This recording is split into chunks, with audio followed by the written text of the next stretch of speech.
Buenas noches, ¿cómo andan? Bienvenidos a un nuevo capítulo de No Culpes. ¿Cómo están? Bueno, hoy vamos a hablar de este lugar histórico e importante de nuestra querida Mendoza. Estamos hablando del Manzano Histórico. Seguramente lo recorriste muchas veces. Fuiste el fin de semana, el 17 de agosto. Bueno, vamos a hablar de sus leyendas, de sus mitos y de su historia específicamente. No te lo pierdas, quédate en la pantalla. ¿Quieres comunicarte con nosotros? Dale, hacelo. 261-300-1600 y también a través de nuestra zona digital Replay Contenidos. Y vamos a hablar acerca del zumbido de Valle de Uco. ¿De qué se trata? ¿Lo escuchaste? Bueno, vamos al primer mito. Informe especial.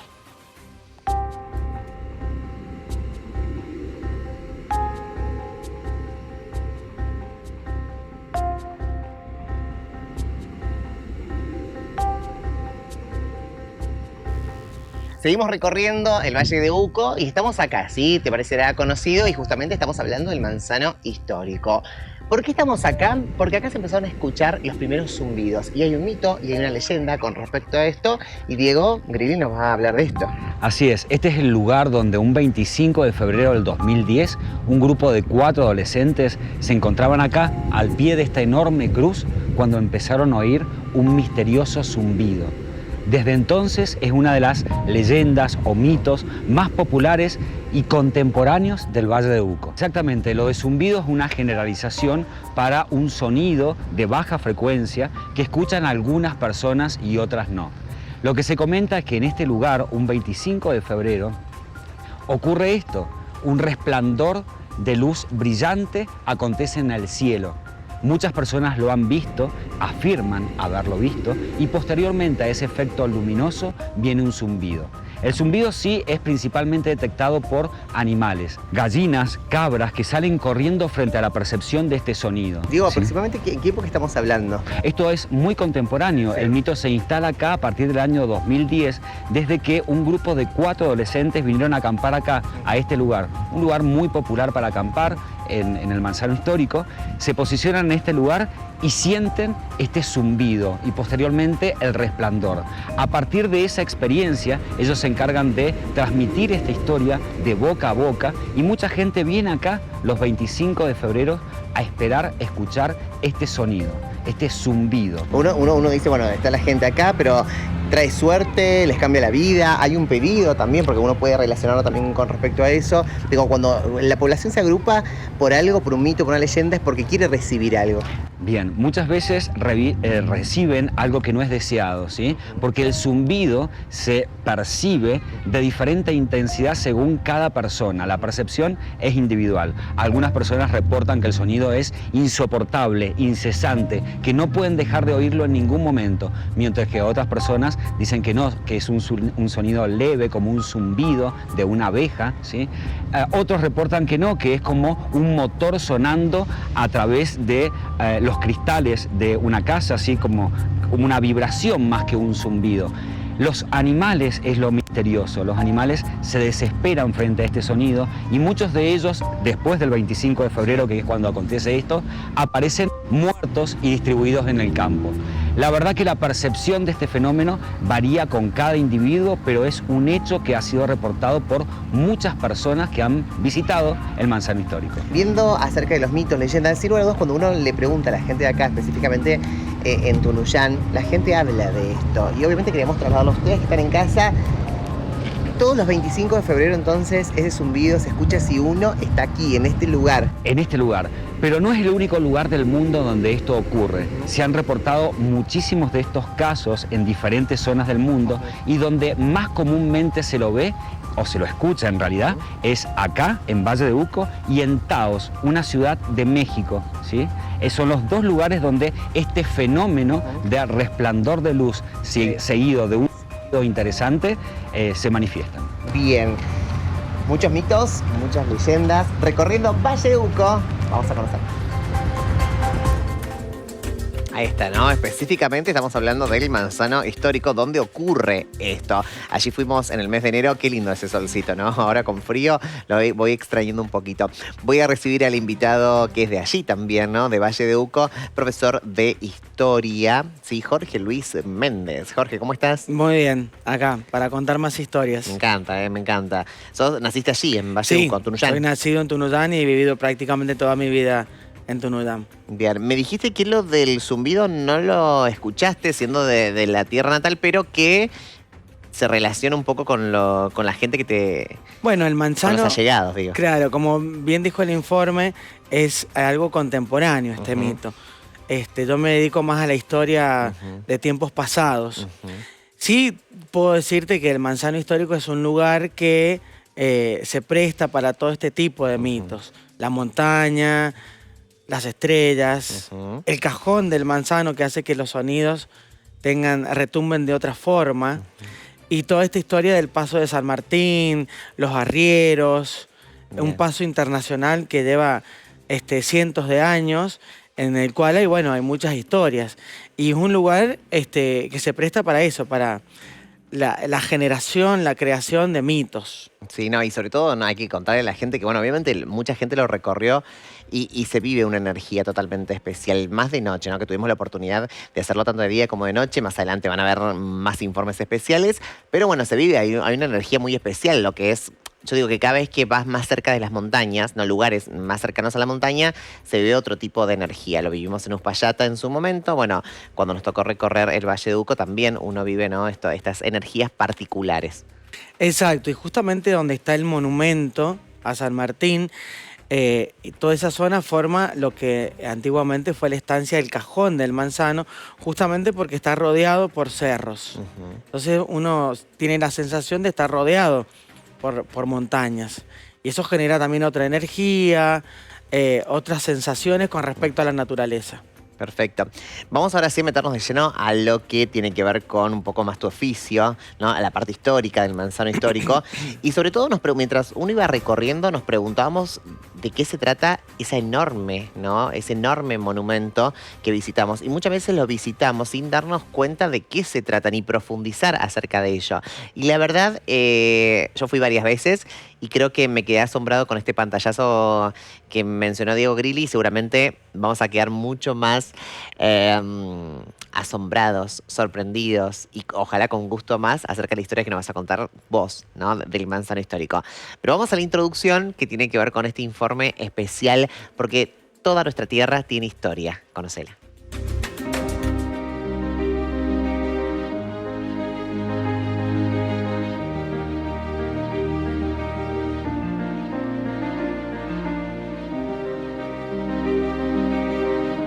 Sin lugar a dudas, cuando uno recorre el Valle de Uco, tiene que venir acá, ¿no? Un lugar emblemático, el Manzano Histórico, un lugar importante tanto para el origen de Mendoza como la parte histórica por parte de San Martín.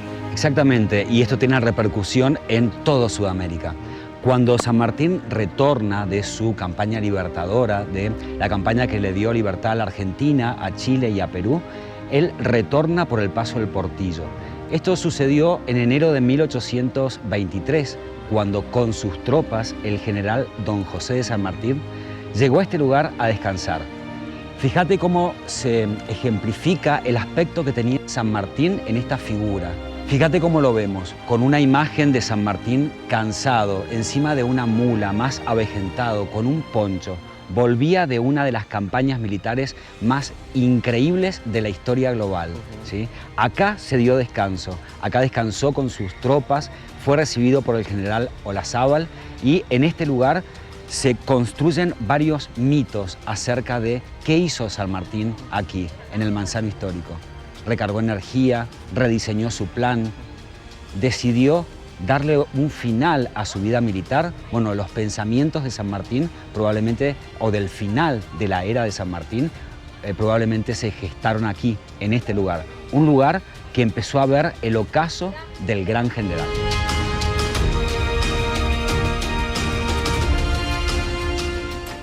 Ahí está, Muy bien, discreto fui al Manzano Histórico. Para ponerle onda, ¿no? A los informes especiales.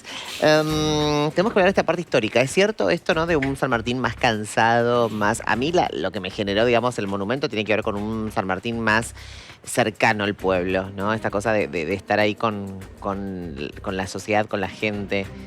Sí, San Martín fue un personaje que siempre estuvo ligado al pueblo, en todo momento.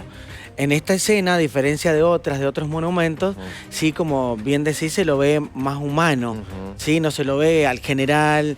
El héroe. El héroe, exacto. En esta ocasión, en 1823, cuando regresa, como bien dice el informe, de liberar a medio continente, viene en solitario, no viene con tropas. Bien. 10 personas lo acompañaban. El cruce de Chile hasta Tunuyán lo hizo con 10 personas. Y ahí lo fue a encontrar Manuel de Olazábal con 3 oficiales más.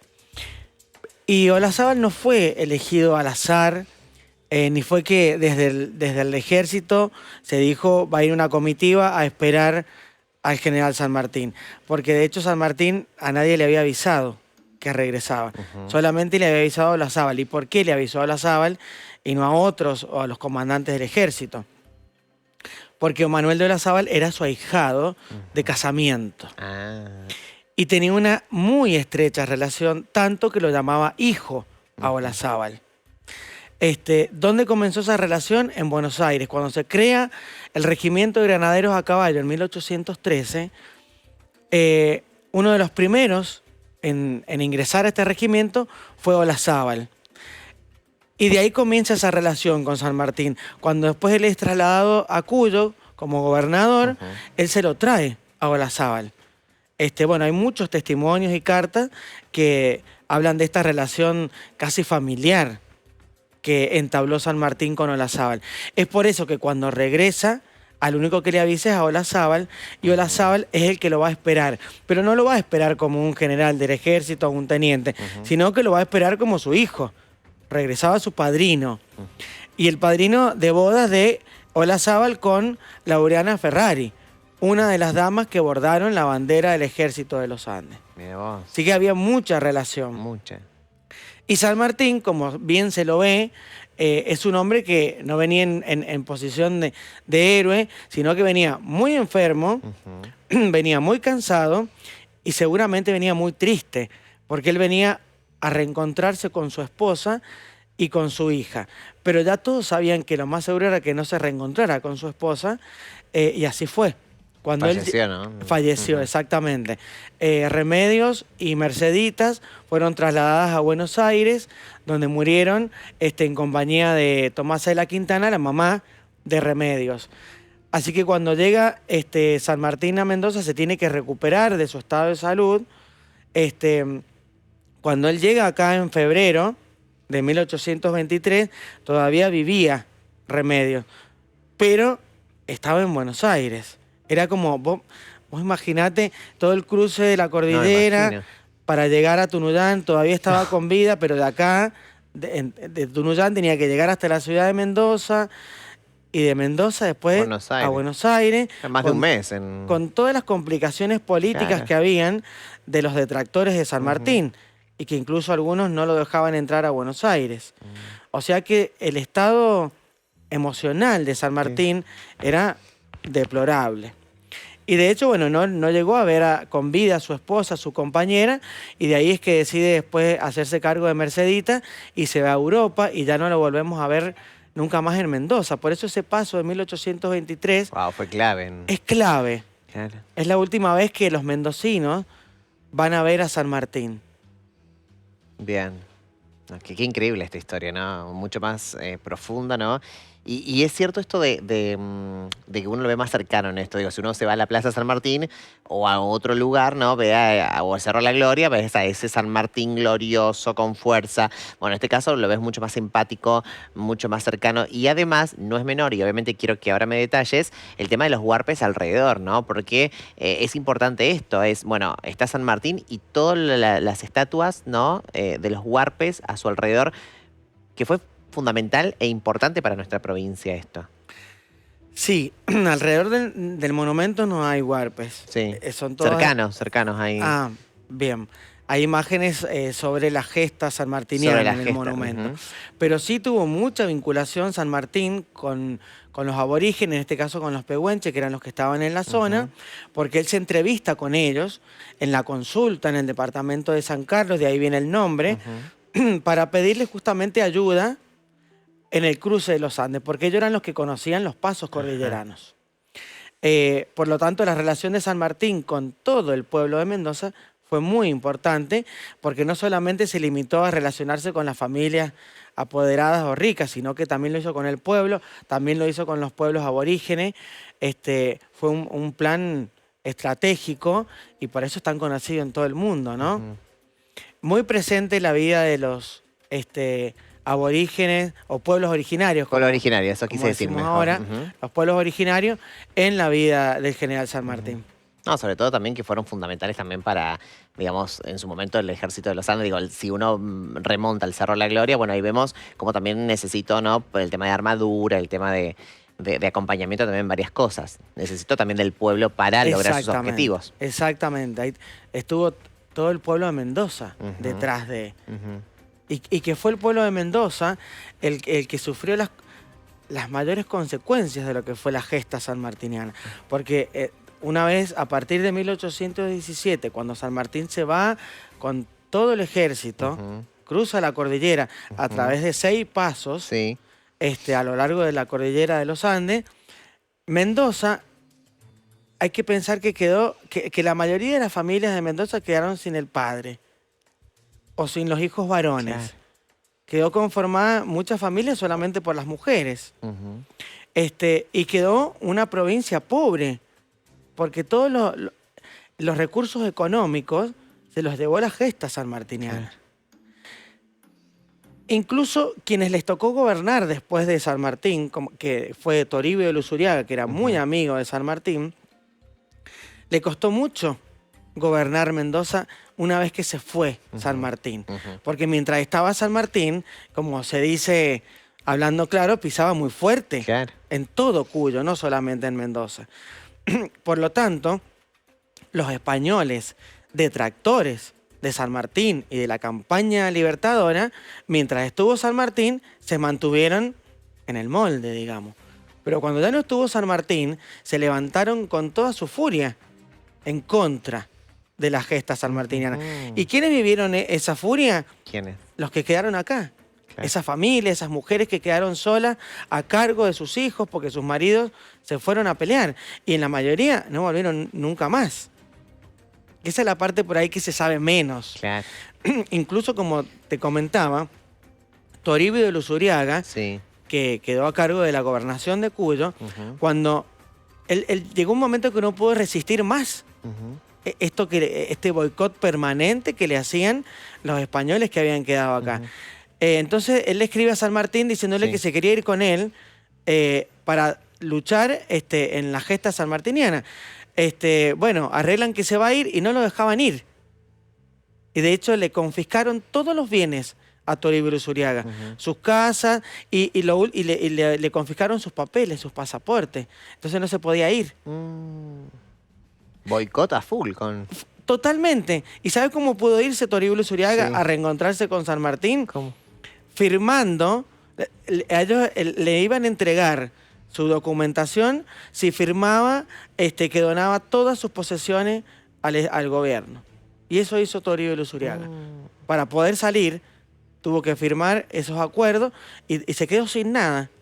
Y por eso se fue y por eso también no hay mucho registro de Luzuriaga acá. No. En Tunuyán, bueno, por suerte la escuela normal de Tunuyán lleva el nombre de Toribio de Luzuriaga. Después Toribio de Luzuriaga se queda en Perú y allá llega a ser el mariscal de Perú.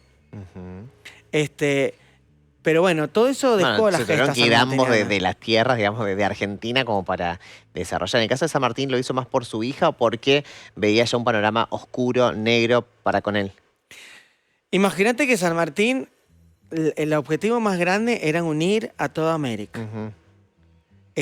Y cuando eso se logró, después de tantas batallas, porque fueron muchas, se conocen pocas por el nombre, pero fueron muchas batallas. Cuando empieza a terminar la campaña libertadora, los mismos argentinos empiezan a pelear entre ellos por ver quién tenía el poder. Claro. Lo mismo en Chile y en Perú. Y sumarle a eso que su esposa muere, que alguien tenía que hacerse cargo de su hija, que ese es el gran ejemplo de San Martín. Claro. Hoy en día, después de 200 años de esta situación, hay muchas familias sin padre, donde no está la figura paterna. No, es verdad. Porque es muy fácil tener un hijo, pero muy difícil hacerse cargo. Y hoy en día, la mayoría de los papás eligen no hacerse cargo. Imagínate hace 200 años No, era un el montón. ejemplo que dejó San Martín, cuando él podría haberse quedado con el más alto cargo en Perú, con el más alto cargo en Chile, sabiendo que su hija estaba a cargo de su abuela, que era una que ya estaba viuda, pero igual seguía siendo una de las familias más ricas de Buenos Aires, que eran los Escalada. Bien. O sea que no existía el problema de decir, bueno, voy a ir a buscar a mi hija porque Claro. la abuela no tiene cómo subsistir, ¿sí? Eso no existía. Él se hizo cargo de la paternidad de su hija. Y debido a todos los problemas políticos que habían, y en contra de San Martín, que eso es lo que nos cuesta creer Claro. hoy en día, bueno, él decide irse a Europa. Bien, muy bien. Vamos a hacer la segunda parte del informe. Está tan rica esta charla. Espero que la están disfrutando tanto como nosotros. Seguimos conociendo nuestra historia.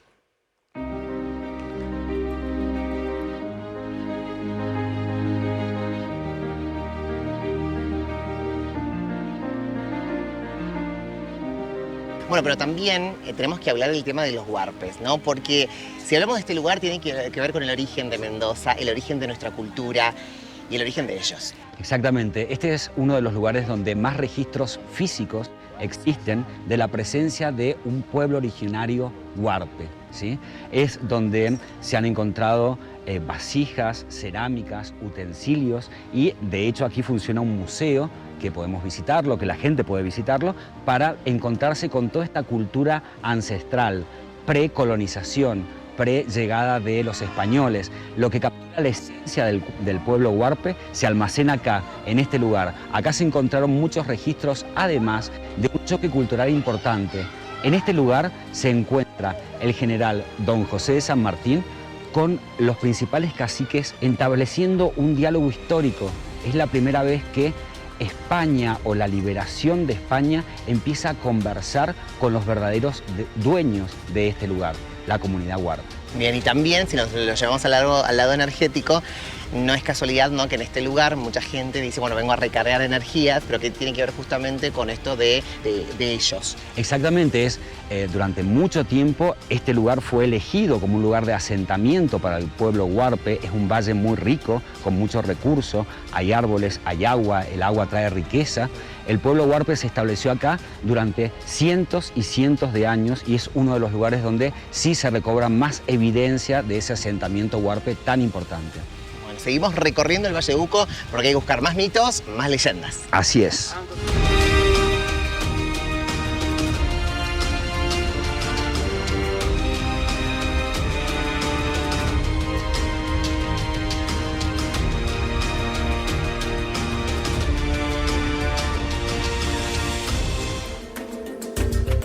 Y así fue, durante todo el mes de enero recorrimos Valle de Uco para traerte todas las historias, mitos y leyendas de nuestra hermosa provincia.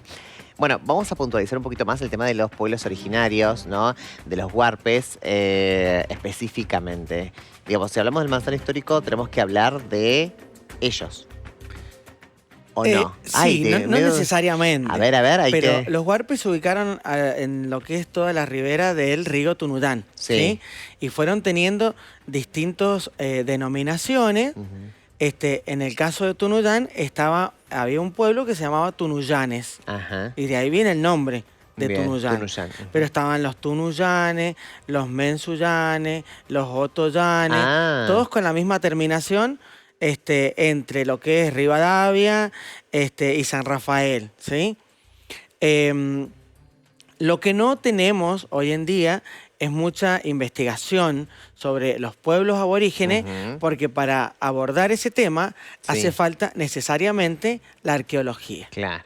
Y la arqueología es un estudio que no lo puede hacer cualquier persona. ¿sí? En mi caso, yo hice el profesorado de historia, soy profesor de historia y me dediqué, digamos, a ser historiador. Pero también podría hacerlo cualquiera que no hace falta estudiar la carrera de profesorado de historia para poder ser investigador, ¿sí? Pero tiene una fecha límite hacia atrás, la historia.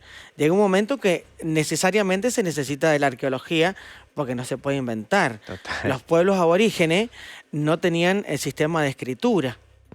Entonces, no hay de dónde leer Claro. quién estuvo y quién no estuvo. Necesariamente, como digo, hay que ir a la arqueología. Los especialistas están en la universidad y, bueno, se han hecho muchos estudios a lo largo de los años, pero bueno, yo supongo que por unas cuestiones de presupuesto, no se puede llegar a todos los lugares a hacer excavaciones. Total, ¿Sí? total. Es algo que es una deuda que todavía tenemos en toda la provincia de que se aumente esto de las investigaciones arqueológicas, que después son con aportes de la historia, se enriquece y se puede reconstruir todo ese periodo de la historia. Cercano a Tunuyán, bueno, vecino está Tupungato, que hay mucho más datos de esto. ¿Por qué? Porque en Tupungato se asentaron los jesuitas. En todo lo que fue el 1500, 1600 y casi por completo el 1700, todo Tupungato estaba organizado bajo 3 estancias, que eran las estancias de los jesuitas. Los jesuitas sí manejaban la escritura, obviamente. Entonces hay muchos registros escritos, sobre todo en el arzobispado, donde están los registros. Pero en Tunuyán no sucedió lo mismo, entonces no tenemos tantos datos de esos periodos. Sí que venían los malones, como se conoce, y antiguamente cuando, viste, bueno, había los malones sociales, las reuniones sociales, viene de estas historias de esa época, cuando venían los malones de los pueblos originarios, que no venían a robar a los españoles, venían a reclamar lo que era de ellos. En el caso de Tunuyán, la primera estancia que se fundó se llama el Totoral, que todavía quedan vestigios de esa estancia cuando uno ingresa al departamento.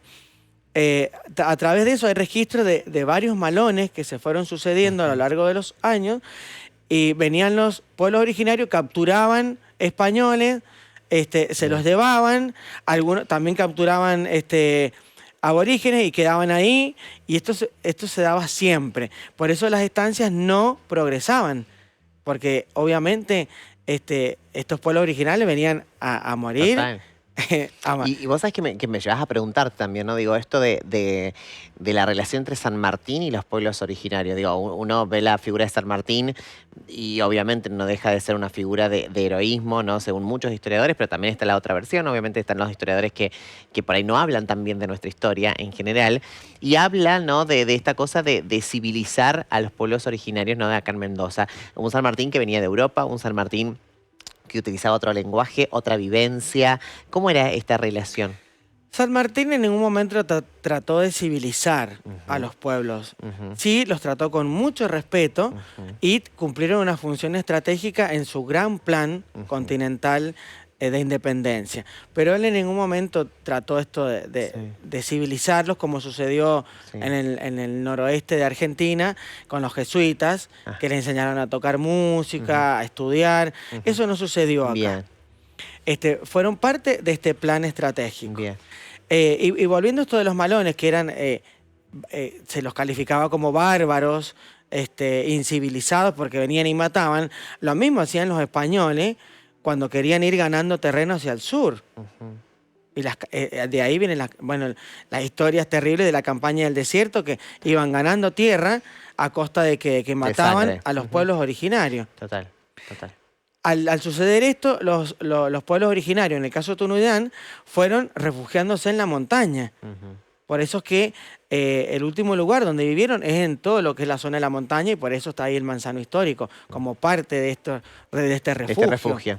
Mira qué bueno eso. Hay documentos de un obispo de Chile que primero tuvo que pasar necesariamente por Mendoza y estuvo en una estancia unos días en Tunuyán hasta poder cruzar, porque no lo dejaba pasar el frío.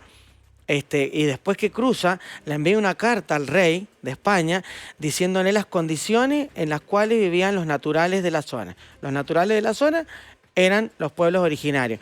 Y en esa carta, que está publicada en uno de mis libros, en el primero, de la historia de Tunuyán, él detalla cómo él mismo ha visto a lo largo de todo el camino aborígenes, él dice indios en la carta, indios congelados.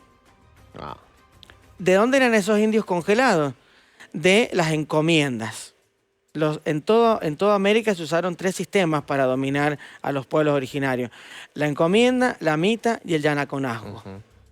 La encomienda, ¿qué se hacía? Se agarraban a generalmente a los hombres de los pueblos originarios y se los llevaba a otro lugar a trabajar. En este caso se los llevaban a trabajar en las minas en Chile. No volvían nunca más, obvio. Entonces, cuando se iban muriendo, porque imagínate que no los preparaban para cruzar la cordillera, no les daban abrigo, no les daban alimento especial, los que se iban muriendo iban quedando en el camino. Y esos son los que relata este obispo que vio congelados. Qué fuerte y qué interesante, ¿no? La historia para conocer y para valorar mucho más, ¿no? Todo. Y de ahí vienen tantos mitos, ¿no? Todo. Imagínate cuánta gente sometida y muerta a lo largo de la cordillera y que quedaron ahí. Bueno, el alma de esas personas divaga por toda la zona. Defendiendo, ¿no? En su lugar. Me estoy quedando sin tiempo, pero quiero hacer otra parte. Sos tan rico en tantas cosas, ¿no? Tu conocimiento. Gracias por desplegarlo acá en el programa, porque la verdad es que por ahí nos falta profundizar un poco más acerca de nuestra historia y gracias por ser parte de eso. No, gracias a ustedes por este espacio para que se divulgue y se conozca la historia. Por más. Vamos a una segunda parte. Muchísimas gracias por acompañarnos. Y sí, es corto el tiempo, pero te prometo que va a haber una segunda parte. Gracias por acompañarnos. Chao, que descanses.